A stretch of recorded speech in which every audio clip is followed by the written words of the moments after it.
All right, I think we're good to go. I am going to go ahead and make sure that everybody see my screen. If you all can see it, I will go ahead and begin and make sure I respect everybody's time. Looking at the time, it's 4:06 right now.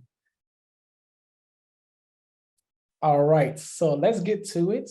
Before we get started, actually, if it'd be possible, since I'm not familiar with everybody that's on the call, if you can put your name of your school or maybe the name of your city that you're joining us from, and perhaps if you're teaching a computer science class or have taught one in the past, if you can let me know in the chat, that'd be great to kind of give me an idea of the audience that's present today.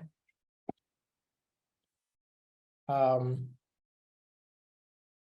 right, with that being said, I'm going to advance my screen. I'm going to start by introducing myself first. So my name is Jean-Francois Mahara. I am the Curriculum and Instruction Manager for CodeCrew. I'm actually a graduate of the University of Memphis. I have a Bachelor's of Science in Computer Engineering, and I worked as a software engineer for several years. And a while back, I'll say probably like 5-6 years ago, I left my full-time job as a software engineer and joined CodeCrew full-time as first as an instructor, but then I'm now the curriculum instruction manager. And it was just something that have always been part of me, just giving back. And I think knowing that, you know, K-12 space lack in terms of how we introduce kids to computer science, and now more than ever, technology is advancing. So this is why it's a passion of mine, and I thoroughly enjoy working at CodeCrew, and also with partners that we work with, such as West Tennessee STEM Hub. Is always a pleasure to come and present and, you know, a little bit that we do in terms of our organization. And then let's keep it moving. So today I know we're limited on time. I'm actually going to cut it down because I have Dr. Darius James on the call. He's going to introduce himself later. He has a few things he want to share with you all, but we're going to do, like, again, basic of computer science, a little bit of introduction around JavaScript, and then I have a really small activity. Hopefully we can get through both parts. There's actually a part 1 and part 2. If we only get to part 1, it's fine. It's actually a way you can continue to do this. And my hope is that you are actually on a computer and not from a device. If you are from a device, you may have to listen along because it's going to be difficult for you to do this activity on a handheld device, just because we're going to be doing this from the browser. But if you're on a computer, then I will do my best to make sure that everybody knows at any given time where we are. Like I said, Dr. Darius James will be talking about script. And then hopefully, again, if we have enough time, we'll be able to have a little bit of Q&A. Do we have any quick questions, comments before we get started, just to make sure that everybody is aware of just kind of going over a little bit of housekeeping, if that's okay? Let's see, look at the chat. I haven't looked at it. Okay. Great. So we have, a different range of people attending. So that's great. Great. All right. So let's move on. So one of the things I always want to make sure that I highlight is everybody knows about STEM, which is obviously science, technology, engineering, math. But one of the things is where those different areas, as we said, where they intersect. And I always talk about, you know, the science is the study of observable phenomena, right? And then math, which comes in as what we call as the language of science. And then engineering is really the application of the scientific principles to build things or stuff. And then finally, we're going to look at the technology piece, which is really the output of engineering, but you really could just say it's the output of all those things could be combined in terms of we talk about technology and how we're advancing in the 21st century. So what is computer science? I'm not going to give, like, this is just a quick definition, but again, there's so much out there, and I want to make sure that today we just kind of hit a few things. If you have any more questions about it, I will actually leave my information at the end. You can always follow up with me as far as that. So quickly, computer science is the study. I should say computer science develops students, since we all teachers here in this platform. And we really want to focus on computational and critical thinking. Those are two skills that's very important around computer science. And it's to show them really, like the word that's highlighted on the screen in front of you, is to create, because we know students and just young people love to use technology, but we want to sort of turn and put them in a different trajectory, say, hey, what does it take to create those things that you enjoy so much? And this leads us to obviously the fundamental knowledge that's needed to prepare students for, as I said, the 21st century. Whether you go to be a scientist, whether you want to be an engineer, whether you want to be a lawyer, doctor, those skills that you acquire will help you around what we're going to talk about in a second, which is sometimes, problem solving. So next, let's look at an area that I just highlighted, which is computational thinking. And I like to think about it in 3 different ways. One is anytime you're observing something that's happening and you notice a pattern recognition, that's something worth noting, and we call that around repetition. And there are tools, there are things around computer science, specifically if you do certain programming languages, that's the thing that they encourage is to recognize what's being repeated and be more, build things that's a little bit more concise and a little bit more that gives you more in terms of how it produced those things. And then there's decomposition, which if you think about decomposition, it breaks things down, right? So you take a big problem and then you narrow it down to smaller problems. And that's very important when you're talking about educating young people to view things, not from a 10,000 view, but really it's like, okay, I'm at the top, but how do I start breaking it down and look at small things in a micro sense to be able to build that thing in small increments. And then the third part is algorithm. Again, it just says that as we understand how computers operate, how programs work, they follow things, what they call procedures, right? And you can look at it something like a recipe, right? Because we follow those procedures to, at the end, produce something. And in this case, those procedures tell the computer precisely what steps to take in order to solve a problem or reach a certain goal. And now some of y'all, I noticed that you mentioned STEM, which is great. I'm sure you all have talked about the engine design process, and I'm not going to go through every step. It's just to put, again, the graph in front of you, just to give you an idea that there is a process, right? It's a circle, and you can go 1 time, you go 2 times, but each step, there are specific things you're either asking yourself or there are things that you're doing in order to move incrementally through that process. So the reason why I bring that up is because around, again, computer science, there is also a method that we can use, which is, again, problem solving process. And it has a similar graphic, but in this case, you start from the left, which is define. And it's anything around these particular questions. It could be not just these questions, but any other questions you can think about. So what problem are you trying to solve? What constraint, what are the limitations that you need to be thinking about? And obviously, what does success look like? So you want to define those things on the front end. Then you quickly move into your prepare, right? Which is like your brainstorming, your design concept. In this case, if you're building something like we're going to talk about in a second, a website or a mobile app or any kind of software, you want to be able to have a plan of how you're going to get there. Then eventually, once you have that plan and you feel like you're at a good place to start, then you do your trial, which is putting your plan into action. And just like with everything you do, everything you build, whether you're writing, you always have a reflection point. So that way you can say, okay, what results am I supposed to compare to in terms of what I thought I was going to get and then what I actually ended up having. So what also can you learn and possibly some modification or updates to make sure maybe you have a better outcome because things unfolded as you went and you kept doing things to make sure that you get there. So now, and I apologize if I'm running through this again because I'm trying to get to what we're going to do today, but I do feel like these are the foundation to be able to really understand the purpose of why we do computer science and why we're going to do what we're going to do today as well. And then another thing I want to highlight is a computer. I think a computer also, when you're talking about the word computer, somebody say, well, how do I define computer? Well, I would just tell you, you can look at it in 4 different ways because every computer you would deal with anywhere, you're going to be with as a device, a laptop, desktop. These 4 things will always happen no matter what. So you start with input, which is anything from your text box, which is actually what we're going to do from a website, but it can be a number of things that you see on the screen, such as like when you're on your handheld device, you touch the screen. Your microphone, now we have Google Home, we have Alexa, so you're speaking into those things. So it's taking in those inputs and it's going to do something with that, with those things as it's collecting. So then from there, you go into storage because you have to be able to have a way to store things to be able to compute it, right? So it could be your cloud-based, it could be locally, wherever the application is running, or sometimes we have, your old school server or things like that that could be used.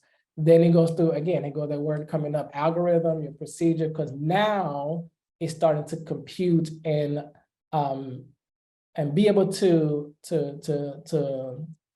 do what it's supposed to do based on those assumption or even instruction that you gave it to be able to see what happens then. What happens next. Then after that, you have your output, and I highlight on the screen because we're going to use a console output to be able to see those things at time when you do your web development, or in this case, we're going to be working on. We're going to use a console output, but then again, your touch screen on your phone could be an output. Your headphones, so when you're listening to something, you listen to music, that's output that's happening, and also things like Bluetooth connection and things like that. Those things also could be used to be able to do the output. And also these graphics that I use, and notice I pulled those from code.org. So if you ever use code.org, these things are probably familiar to you as well. So now I'm going to play a quick video. I'm checking on the time. Oh, we run time. Quickly, it's about 2-minute video. It's going to highlight what JavaScript is. And then from there, we're just going to actually jump into our activity. So if you give me a second to play this video, and then I'll be back after that. Once upon a time, there was internet. You know, a bunch of computers all connected by wires. One person on a computer can read documents from another person's computer. Using a language called HTML, each computer's web browser can properly display these documents. Add CSS to the mix, and you've got a beautifully styled web page. Nice. It is important to note that neither HTML nor CSS are programming languages. Back in 1995, a few people at Netscape started to wonder, what if there was a way to write a computer program for the browser? This way, when HTML and CSS get sent from one computer to another, you can also send over some programming. This code would run in someone's web browser and create an even better user experience. Thus, JavaScript was born. You're probably familiar with Twitter.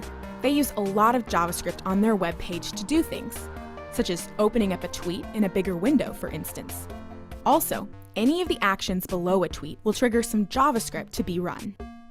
If I click the star to favorite a tweet, JavaScript will tell the server, this tweet is now a favorite. If I click on reply, you can see the JavaScript behavior at work yet again. It focuses on the expanded reply box. All of this behavior is made possible by JavaScript. It's worth mentioning that Java is not JavaScript. They are two separate programming languages. JavaScript is not just for programming in the browser, but on servers, game programming, databases, and even robots. Yeah, robots. We're only limited by our imaginations. Are you excited yet? To get started, if you're new to these parts, please take a moment to play through our free 5-minute tutorial on javascript.com, or you can head over to our Getting Started page, where we've curated a list of free places to learn.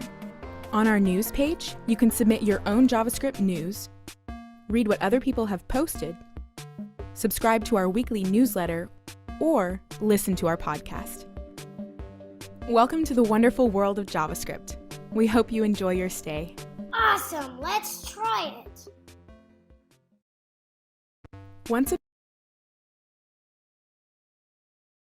All right, great. So let's get going. So again, that video hopefully just kind of highlight the anytime that you're around, a website, again, as you interact with it, just think about the small things we're getting ready to do today. That's literally what's happening. It's doing real-time computation, or whether you want to say interactive, and all those little pieces of information that you see that's happening real time, that's JavaScript that's running behind the scene. But I do want to highlight and let you know that about 97.6, I think last time I did this, but now I believe it says 98.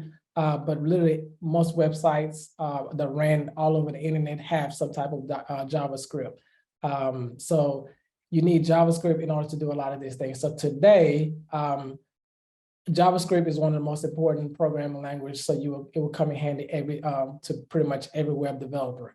And then what I'm gonna do quickly is, so we're gonna use what's called HTML Academy, which is one of the numerous websites that you can use to learn. But the reason why I like this one is it's an interactive, so you would get to see in a second. So even if you don't get to the answer, there's a way you can really do look at the answer, and it will give you each time that we do something, so you don't feel like you left out without knowing the final outcome. So I'm gonna copy this link that's in front of you, and then that way you can have it. And I'm gonna put it in the chat. Please let me know if you have any problem getting to it. I'm going to switch over on my screen as well, so you can see what it looks like when you get there.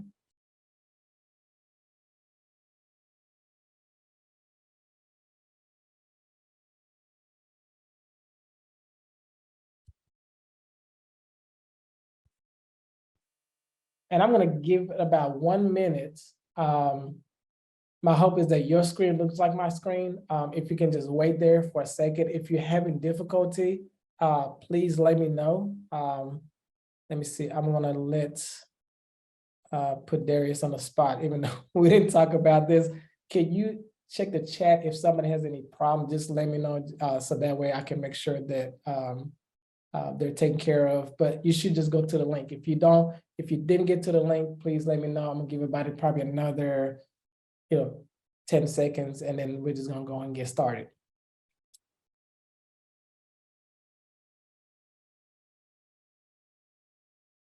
All right, so in the meantime, while you're trying to get to the website, so your task today, I'm gonna say that today you're gonna assume the role of a software developer.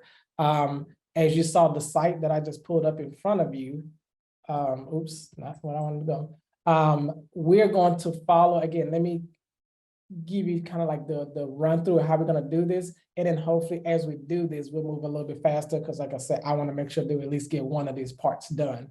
So the way this platform is gonna use, you're always gonna have your theory, which is where everything that I'm talking about, if you still need to know more about it, is going to give you the explanation on the left-hand side. And then this is our working environment on the left side, is where you see my mouse is.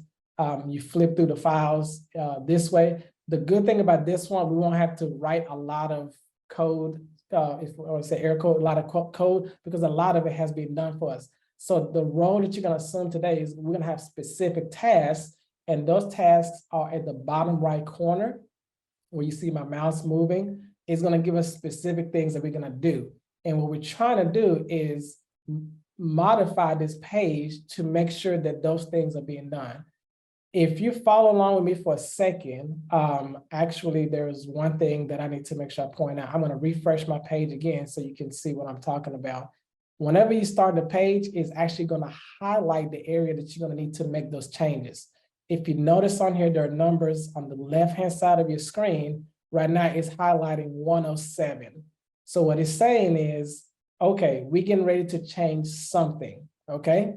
I see we have Karen Allen, you're not able to access. Is it that you're not able to go to the link, or you're not able to open the lesson?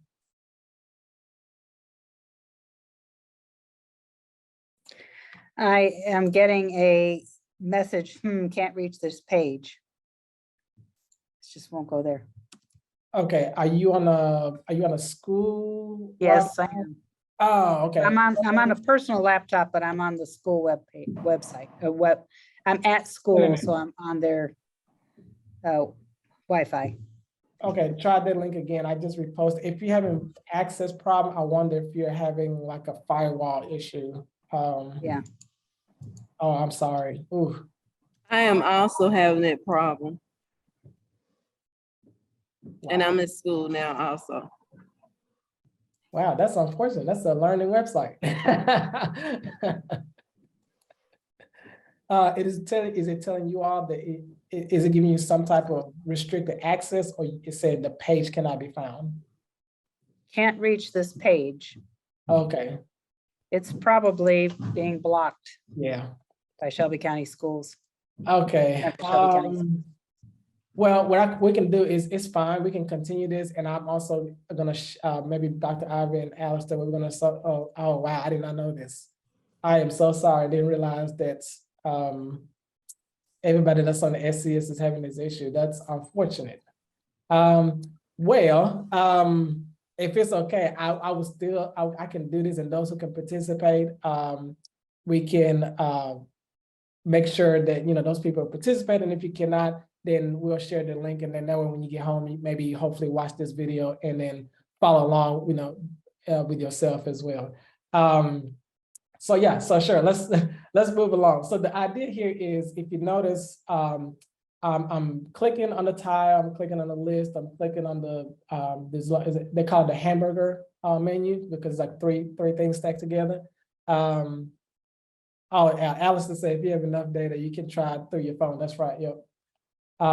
So right now, none of these things are responsive. That's because, and even if I click OK, continue, because the JavaScript has been disabled, we're not able to do anything with it. So if you're following along with me, so the first thing we're going to do, it tells us, it says uncomment this area that's highlighted, which is F107. Now, I would say carefully do this, but all it wants you to do is remove. These are the comments in JavaScript. It just does 2 lines and the greater than or less than sign. Once you remove it, make sure that all you have left is the script tags and then the script.js in the middle. Now, you will notice that the check mark on the bottom has turned green, which means you have satisfied that goal. But now it wants us to do some things after that. It says in the mini browser, the hamburger, again, this is a term that they use in, again, computer science or software developer, because it's three lines that look like a burger. So you click on that. So it's telling you, okay, now it's active, right? So notice now we're able to interact with it, because first we couldn't, because now the JavaScript is actually working. And then it says on the tile, which is this option. So notice the view here is changing. It's almost like when you have the gallery versus the list view in some websites.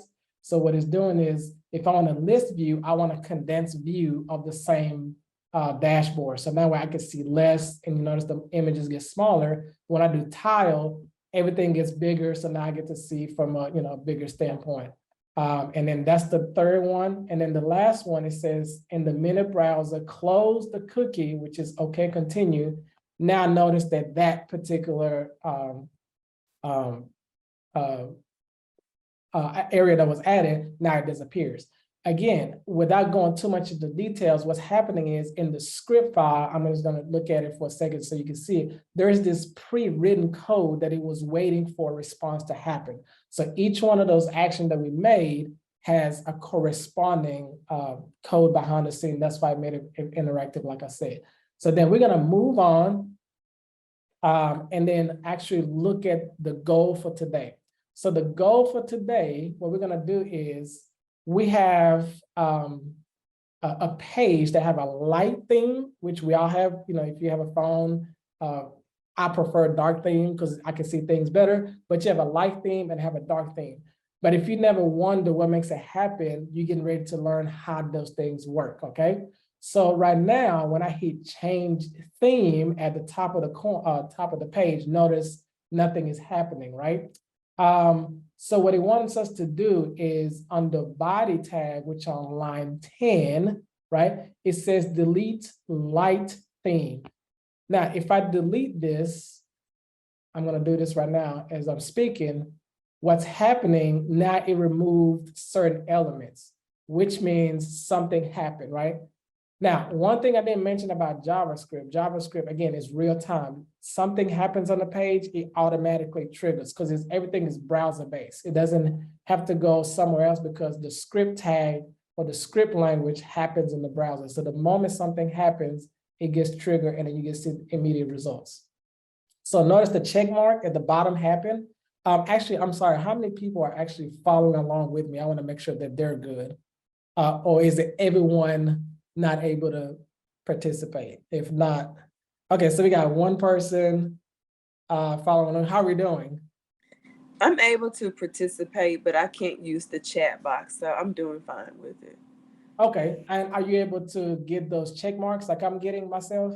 Yes, I'm following along with Perfect. That's all I wanted to know. I want to make sure it was working for somebody, for the ones that will participate. Okay, great. So I removed the light theme. Then it says add dark theme. So what I'm gonna do is after page, do space dark dash theme. Now, it's important that you spell everything correctly. You can't have lowercase, uppercase. It has to be exactly the way it's spelled, because otherwise, if I do, let's say capital T, I'm just doing this, you will see it's gonna break because it doesn't recognize a class called dark theme with a capital T. So we're gonna make sure it looks like this. So now notice that it's switched over. Now, that's literally what we're gonna do today. Now, what we just did is I manually had to change that. So think about it. If you wanted to do this on your own website, or if you go visit a website, you don't have to pull up the HTML page and type in dark theme just so you can see the dark theme. You actually want to have the code behind. So when you do click on this button, it actually does what it's supposed to do. So that's what we're getting ready to do. I was trying to give you an idea of what that looks like. And then notice both check marks are gone. Now we're ready to move on. So perfect. So hit next. Now this is when you're gonna get into the script language, and a lot of these things, again, don't worry about the definitions. You can go back and read through it. I just want to show you what those, as I call them, this little toolbox. I mean, the toolbox that we had, it has some tools that we're gonna use. And for us to accomplish the goal that I just mentioned, we have to use something called document.query selector. So really what this is gonna do is, hey, based on, okay, somebody just came in. Barbara, are you with Shelby County Schools as well? Because I think you just directly messaged me. Yes, okay, so sorry, I think you just joined us. Yes, so anybody that's on the Shelby County Schools network is not able to access the link. So they're gonna share this video later on. And then when you get home, you can do this again and follow along with the video. So now let's do this. So what we need to do is, again, line 62 is highlighted for you, so you know where we need to go. So another thing I will say, if you want to highlight the lines, which I do as well, I'm not even going to tell a story here. Software developers do this all the time. You're not always going to be a master typer. If you can copy and paste things, you know, people say different things, but if it works, make sure you do it. But if you want to prevent from having even mistakes sometimes from typing, you can highlight what you need. So in this case, we need to highlight from the opening script tag to the end of the script tag. And it says put on line 62. So I'm going to replace, and let me zoom in and make sure everybody can see. All right, perfect. So line 62, I replaced the script tag. That's number one. Notice that we got the check mark, okay? Now it says switch to the script.js. And when it says that at the top of your screen, you're switching your view in terms of which page it's highlighting. So notice there's nothing in our script.js, it's empty. Okay. Same thing here is highlight that, and then notice that it's in a gray box. That's another way to know how much, which amount of text you need to copy. Excuse me. Highlight that as well, copy it, and then paste it into your page, okay? While you're doing that, if you follow along with me, so document means within the page, which is the document on the screen of your website, I need you to select the dot page. It's a class within our index.html, and I'm gonna go to the top so I can show you where it is. This is referencing this. Again, don't worry if you don't remember this. I'm just also kind of connecting the dots so you know where we're going and you know where we are and where we're going. So it's referencing this dot page. Okay. If you do Okay, that, excuse me. How did you switch? Okay, the second step where it says switch to script JS. How did you get to that? So at the top of the page, if you see where my mouse is, there are three Okay. tabs. You're gonna click on script.js. And then at the bottom, like I said, in the highlighted gray box, you can copy everything from document all the way to the semicolon. So make sure you grab the semicolon, and then you just paste it in the document.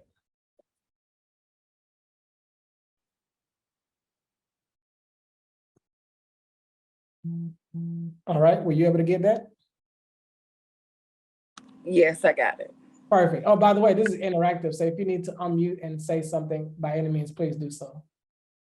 All right, so now next, we talked about earlier about the output, right? When I showed the different areas of a computer. So this is the first time we're actually gonna see what an output looks like, in this case, in the form of a console.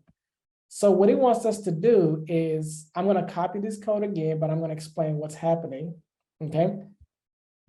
So as I copy this and it's telling me, replace the code in line 1 with this. It's really the same line of code, but what it did was to add a console.log outside of the previous line. But to make sure you don't make any errors or like you mistype something, like I did go ahead and highlight the same line again and then copy and then paste it in here. Now, what's happening here is when you go to the console, and let me do this again. If you notice, there's a line up here that says console.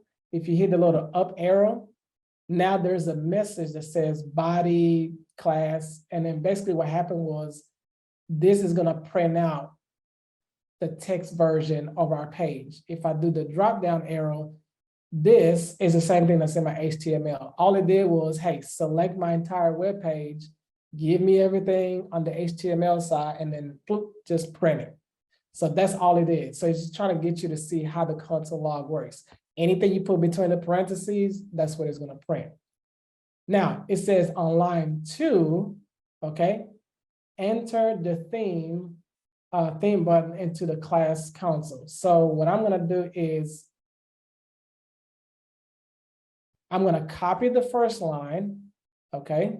So I'm gonna slow down for a second, checking the time. And then it says on the second line, so I'm gonna hit enter. That's how you create a second line. If you notice, let me close the console. That's how you add the numbers on the left side as well. Those are line numbers in terms of, or the name that they use, those are line numbers.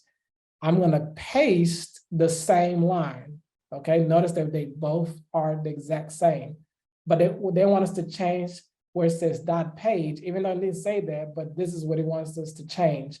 Because now you want to select a specific area, in this case, theme button. Okay.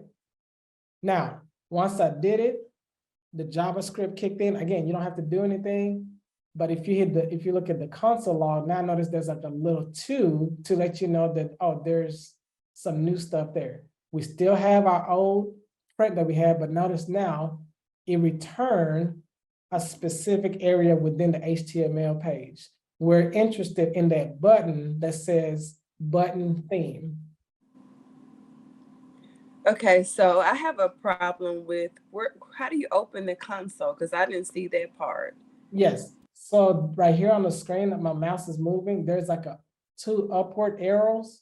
You click on that and it's gonna push everything up and it's gonna open up the console. So I click on that or something? Yes, so the upward arrows, if you see they're facing up, but when you click Oh, on okay, I gotcha. I see it. Gotcha. Okay, No yeah. problem, no problem. By any means, ask all the questions. Okay. Now we know we're highlighting a specific place, right? Great. We got 3 checks. We're good to go. Again, it's gonna seem like we're moving through, but let's keep it moving. So we get, because I want you all to see the end of this, because I think it's pretty cool once you get to actually make this work. Okay. And by any means, if you go later, everything I'm talking about is actually talking about it more, again, in details in here. You can always go back and look at it, but I'm condensing what we're talking about in here. So now, it says delete all the text that was output on the console. So you're probably now saying, why I gotta do that? Well, we have to practice to get an idea what it looks like. So we're gonna delete everything, okay? I get my check mark. Now, what I'm gonna do is, again, for the interest of time, we're on number 5. Okay. We're going to, again, highlight everything that's in the gray box. In case you're wondering what you need to do, you're going to paste it. Okay, notice that you get the check mark again.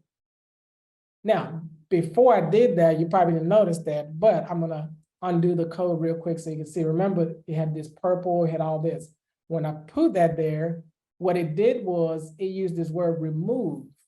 Remember earlier when I deleted manually, that's the same thing. So now we no longer are deleting the class from the HTML page, which if you go back here, notice it's still here.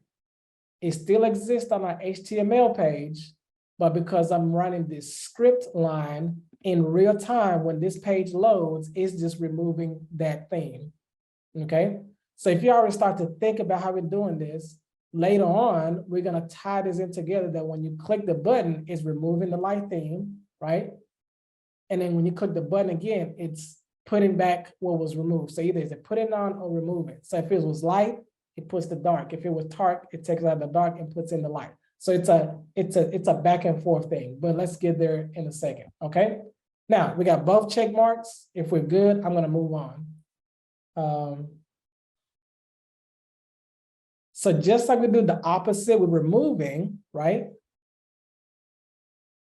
I'm gonna again highlight. I'm just gonna keep recommending highlighting. On the next line, okay, which is the second line, you're gonna do the same thing. But notice again, the difference is one was removed, so we removed the light and then we replaced it with the dark theme. So now you're seeing what we're doing here. Now we're getting ready to figure out how do we actually, when we do the button, it actually works the way it's supposed to. Okay, now we got the first check mark. I'm gonna stop here for maybe 5 seconds just to make sure everybody's good. As long as you have the light is removed and then the dark theme is there, you're good to go. So you should have the first check mark done. While you do that, then we're gonna go to the index.html. It just says, hey, look on the index.html, look at the area where it says page. Notice, again, it's not changing the actual source code. And what I mean by source code is our original code in the HTML page, in the index.html. Notice we're not changing, I'm not even changing anything in this file, but notice that the code or the output is starting to change because we're using, again, JavaScript to be able to make these things happen. Excuse me. Okay. All right, keep it moving. We're now going to use what's called variables. And really variables, like a quick 10-second explanation, is a container. So we're getting ready to create containers where we store information. So later on, I can use the name of that container to pull whatever values out of there. Because as you write more lines of codes, you need to be able to, again, remember earlier I said repetition. When you repeat certain things, you want to be able to find a way, okay, instead of me having to repeat and change certain things, I'm just going to store in this case in a variable. So that way the value does not change. And if I need to update the value, there's also a way you do that. Okay. So we're going to use a keyword let. And then I'm going to copy this area at the bottom that says document.querySelected.page. So when it says assign, and actually I didn't give a name, it was supposed to be page equals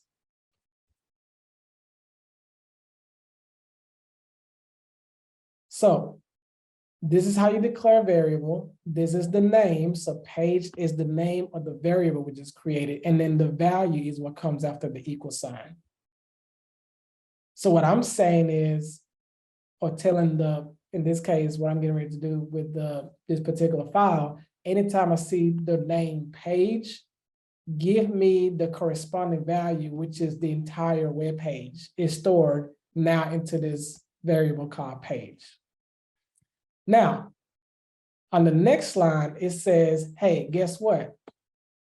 Wherever you see all this right here, query selected.page, which is all of this, right? I can now replace it with page. So it's going to be page. So notice now everything shrunk, right? So I don't have to keep having to type document.selected page, I can just type page because it knows, hey, when I type page, give me what's stored in page, which is the document query selector. All right, I'm gonna pause there for a second.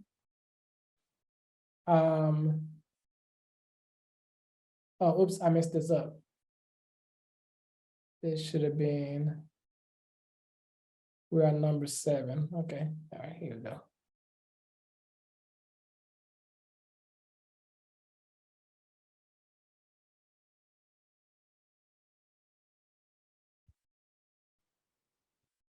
Yeah, there you go.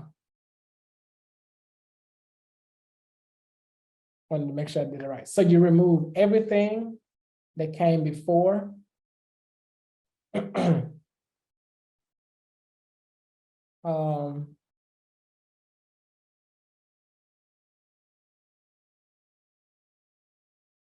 Before that. So now we're doing remove and we're doing add. Now there's a keyword here called class list, which I'm gonna backtrack for a second. It does list somewhere in here. Let me see, let me go back. I think I lost my place. Yes, so the class list is just gonna allow you to be able to, one, remove it, but then add it back. Okay.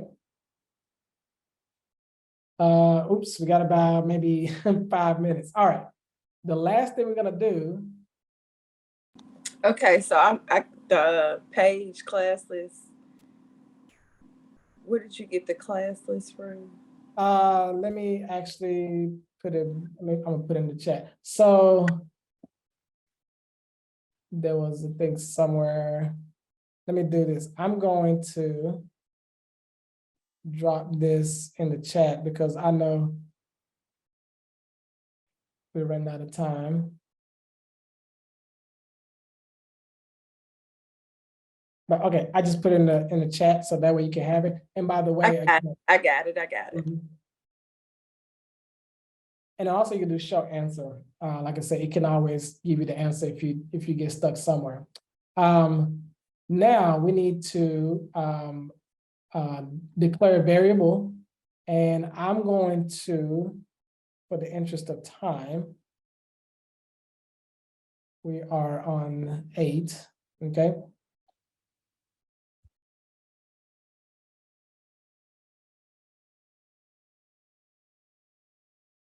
All right, so we're gonna declare a variable, and if I refresh my screen, which I should have did, and follow what it says, okay, it says on line 5, which is here, we're gonna let, and it's called theme button equals, and it's telling me I need to use this. Again, same thing we did earlier. So anytime I want to select what I need, theme button. Okay, notice I got the check mark on here. And on the next page, I'm just literally copying what it says on the screen on the next line.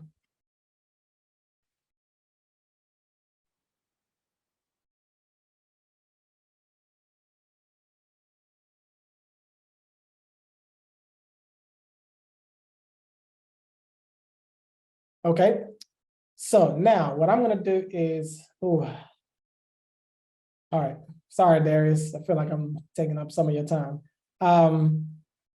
Now let's go ahead and do what it says next. So within the curly brackets, so I'm gonna zoom in again so we can see, it's very important that we click within the curly brackets. Okay, so what I'm gonna do is between those brackets, we're going to put this line that says console log button press.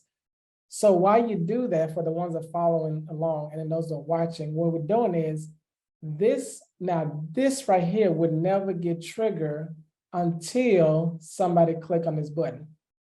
So it's just sitting there waiting. And these are actually called event handlers. So the on-click means, just like it sounds, is waiting for something to be clicked, which in this case is the theme button. Once I hit change theme, boom, there you have it on the console output. Now it says what? Button pressed, which was in here. And if I keep doing that, you'll notice it's gonna keep doing as many times I click on it, right? I'm gonna keep getting there because it's sitting there waiting for the action to be done. In this case, press the button. Okay, so we got all of our check marks. We're gonna hit next, continue. All right, now we're almost there. We're almost there. We got two more lines or one more section to do. Now it says move instructions from line 2 and 3, which are these two.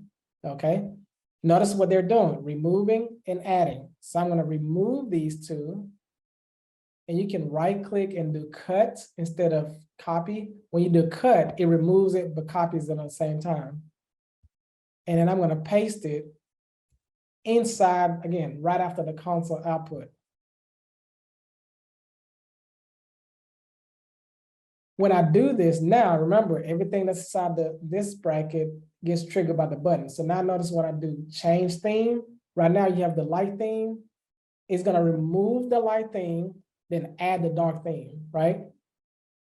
Does that make sense? So now I put the action that we were looking for earlier, which was, hey, when I change the theme or when I click change theme, whatever it is there, reverse it. So because the light theme was there, it took it out, then added the dark theme. Now we have a slight problem, which is the last thing we're gonna do.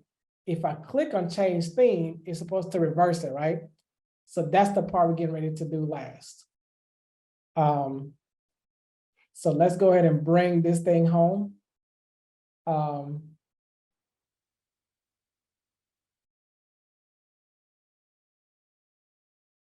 And then actually,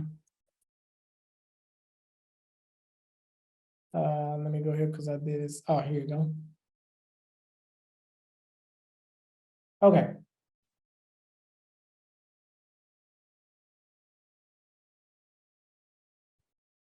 So I'm going to delete, it says delete lines 5 through 7. And then actually early when I gave you this line, I didn't realize I crossed some of my stuff that I did. Technically the class list we're doing is actually over here. So what we're gonna do is just literally put the code that we had back, okay? And then what I'm gonna do is do this, put this in here. I'm gonna remove this and oops, sorry, actually class toggle.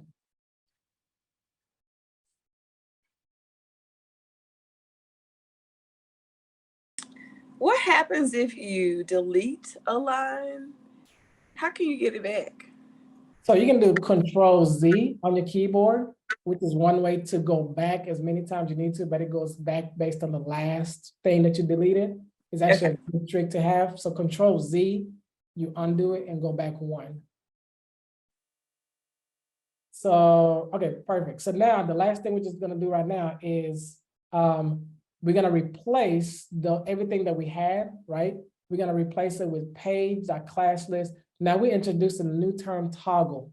So what it's gonna do is the class list knows that there's an add and remove, right? Which is what we were doing earlier. Now, just like a switch, like a light switch, it's gonna keep toggling on and off. So on is light, off is dark, on is light, so it's gonna keep going back and forth. So now, when I do this, it's gonna do the light thing. Now, can you guess, if you had to guess, well, actually it's gonna make you do it on the next page. Before we get there, how we do the dark? So if we're doing one that it does the light, how we do the light? I mean the dark. If you had to take a wild guess, anybody can answer. So that's the last thing we're gonna do before we get there. Does anybody want to take a guess? Anybody?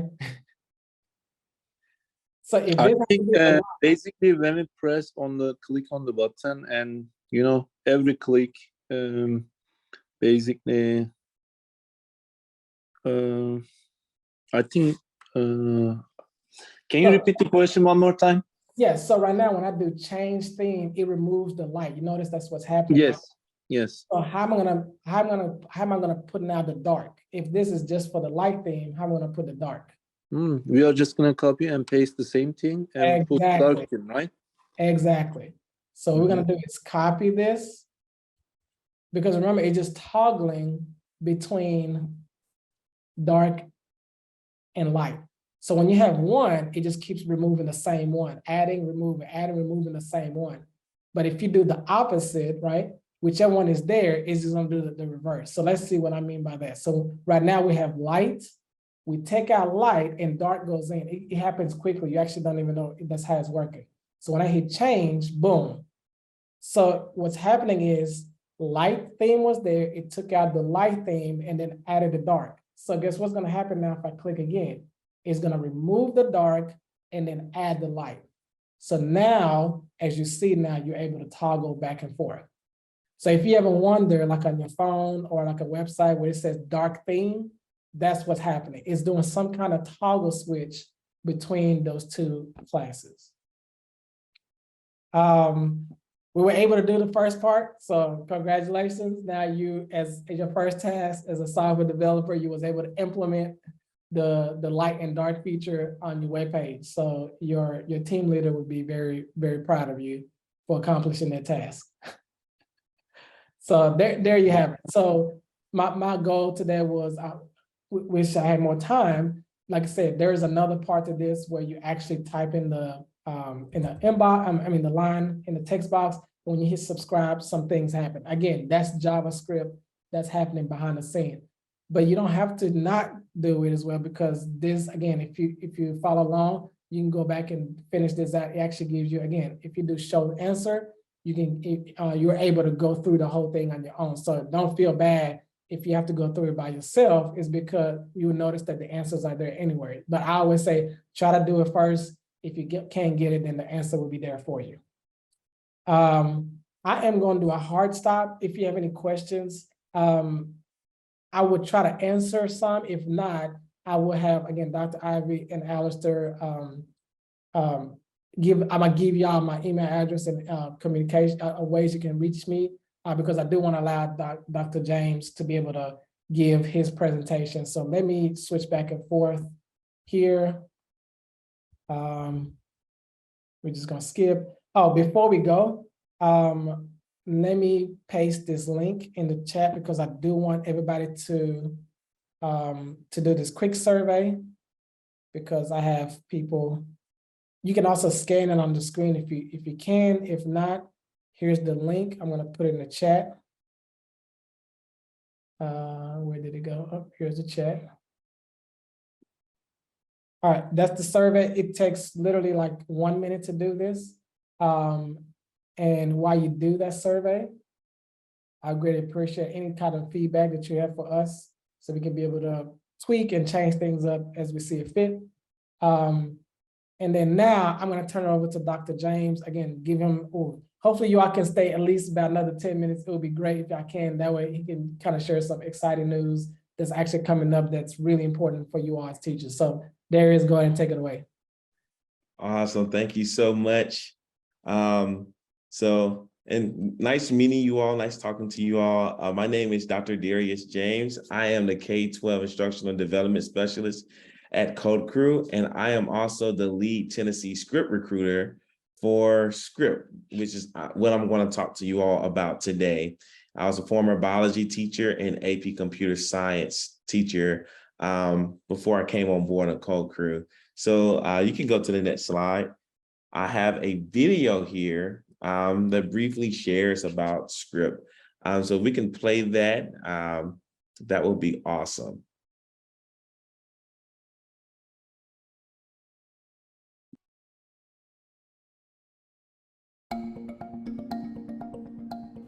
Hi, I'm Maka from Code Crew in Memphis, and I've been working with Tennessee to support expanding computer science education across the state.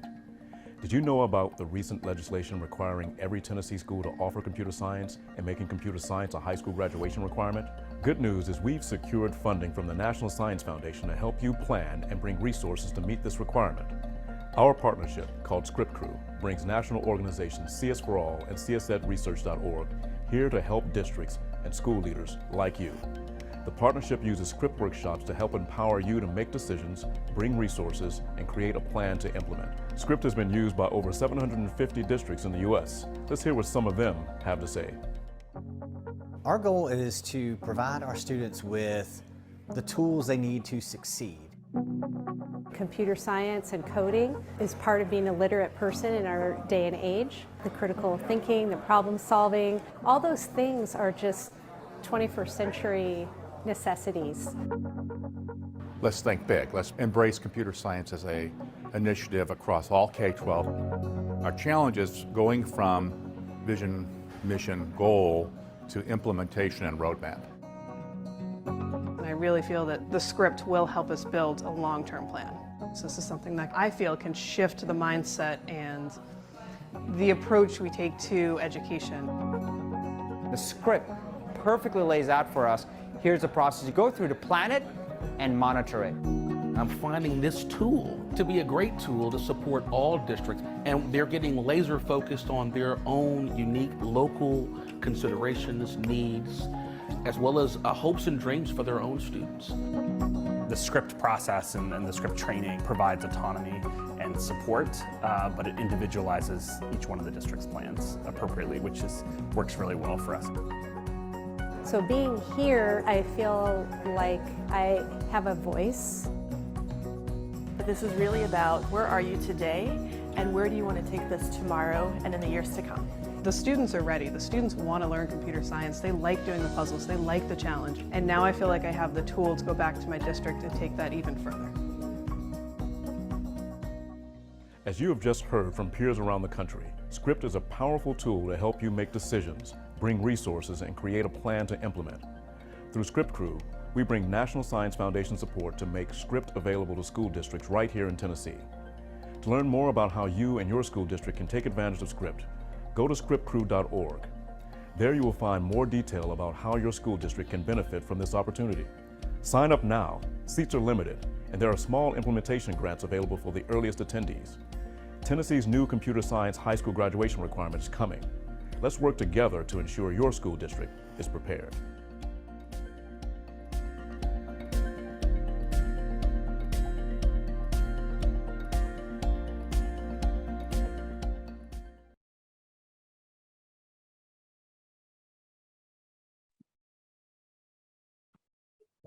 So just like the video just briefly mentioned about Script, so Script, to give you further details, so Script is a grant that we received from the National Science Foundation, excuse me, to implement CS4All's tool or framework called Script. So our goal is to impact 45% of the school districts across the state of Tennessee by having districts go through what we call a district workshop, where we take them through strategic planning based off of the Script framework to strategically plan for computer science education across their schools. And if you've heard recently, just like the video mentioned, there is a legislation that's been put in place and it's coming down the pipeline for students to be required to take a computer science course in order to graduate. And so we want to invite districts to come to our workshops. They're free, and we want to help them walk through that process of strategically planning how to advance computer science education across their schools to be able to be prepared for that legislation. The grant itself specifically focuses on districts that are rural, districts that service a high number of students of color, and districts that service a high number of students who receive free and reduced lunch. Next slide, please. So Script stands for Strategic CS4All Resource and Implementation Planning Tool. So what I want to do now is just give you a very brief overview of a Script workshop, very briefly. So a Script workshop can either be in person or virtual. We actually have a Script workshop coming up in November 1st and 2nd, that I would love to invite you all to in your district to. So this workshop I'll give you more details on where the workshop will be at, but the workshop will be just the overview of the workshop. We will go through an introductory activity on like what is computer science and diving into that. Excuse me. We will also go through visions of computer science education for your district. So your district, your team scoping out your vision for computer science education. And then we will take you through the actual script rubric or the script framework. And in this framework, districts will be able to self-assess their strengths and their weaknesses as it concerns implementing computer science education and assessing where they are. And then the workshop will end with a final goal setting period, where districts will set goals, 3 months, 6 months, 12 months goals, and how they will implement those goals. Next slide, please. So an LEA team overview or a district team overview.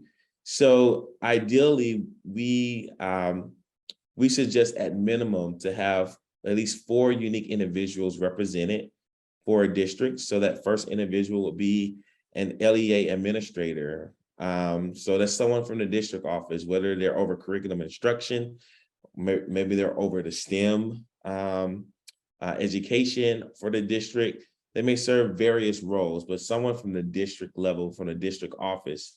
Then the next person will be a school leader, like a principal or an assistant principal, someone that can speak on the school leadership level.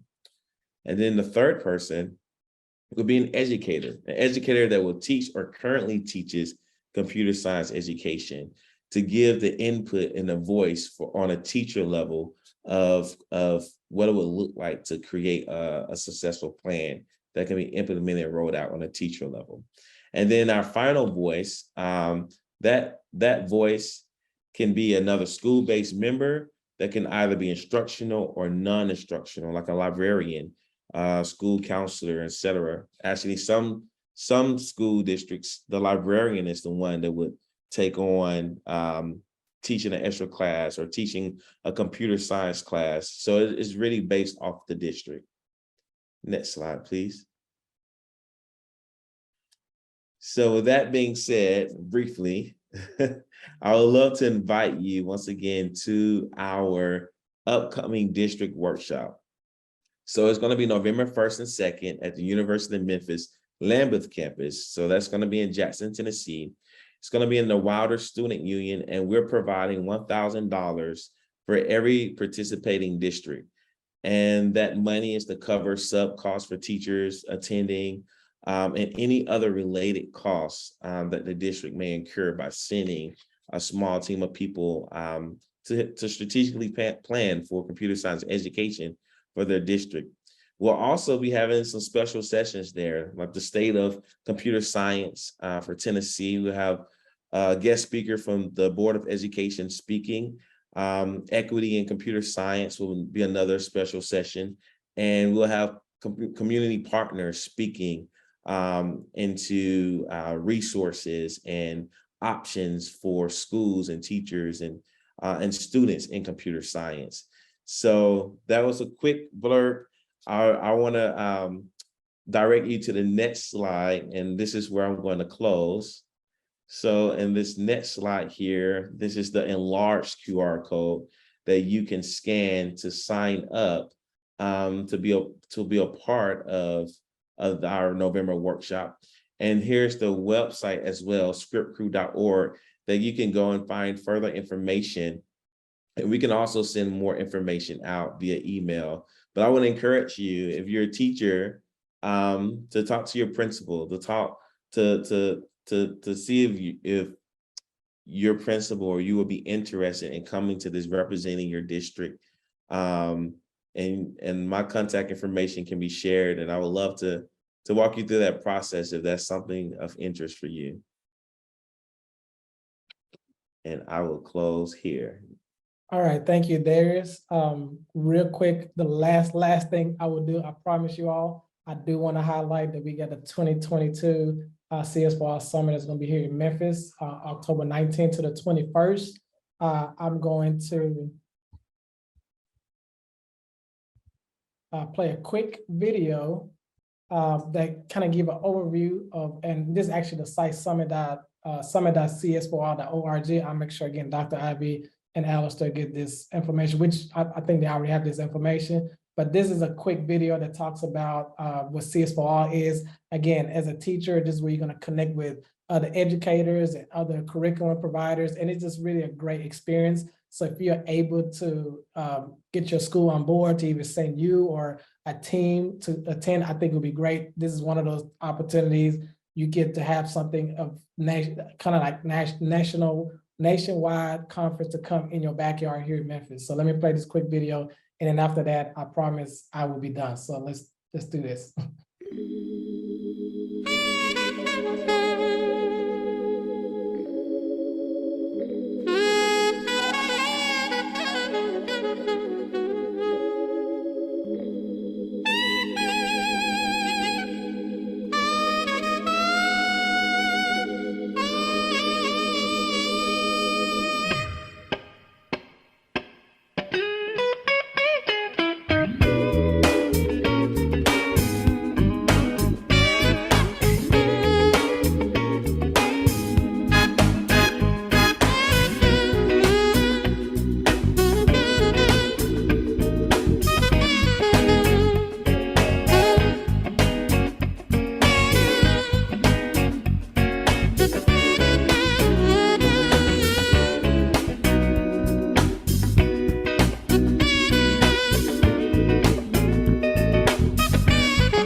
All right, and that's my time. And also, if you want to know more information on the registration, I believe right now Tennessee teachers have a discount of $175. So there go the prices in terms of the conference. Again, I greatly appreciate you all for giving me the opportunity to be with you all this afternoon. I apologize for going over a little bit on time, but I hope, again, I hope you all took away something new. And if this was something you've done before, hopefully it was a great way to review. And then just want to say thank you to West Tennessee STEM Hub for always the opportunity to be in front of educators and really trying to advance computer science education. Again, Code Crew is always here. We're in the backyard. By any means, please reach out to us. We'll definitely be of assistance to you all. So I yield the rest of the time to Dr. Ivy and Alistair. Thank you again.